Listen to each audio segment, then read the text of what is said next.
ben van chong 07 YouTube channel la klo lom levek chawa ka channel la subscribe lo te inomani chon khoi taka ka channel milo subscribe sakram ram turin ka som ha chu ani voin hi ni kwa thakhat sang hi le som hi le paruk zir top ni ani a voin tlai dar thum le achan ve borvel khan van doi thak tak main pul chang liana kwari si phir nei boy mi chu chimin mi pali adel nia hriat ani a tuna hianin mi panhilak chhuat to ni in pumuana manipur lammi chu damdo in panpui ani mek lai in aboralani ti thu don ani a tin pakhati chu damdo in thenpui to ni a tuna hian panhi dang hi aladel nia hriat ani a lalak chhuwa tumek ani a khuatan atlai hnan to sia thim hnan to si a he chanchin bo sei lai mek hi chuan lak chhuwa thom hriat alani lova engponi sela pui hle meya he tiang anga chiat kanan tok le ta hi chiat tok chung kwa te kan por pui tak zata zanlama te si phir lampang te po natlang la thok chun zom zel tur ni anni don ni in alangta a ruang emo adamin emo athi in emo anmu nge a anlak chhuat the nge midang pahni te po hi kan be sei pui ani azia lo tak zat ani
khóc mấy sai lục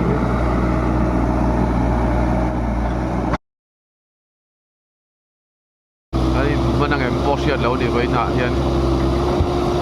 hoàn đổi xa khóc mấy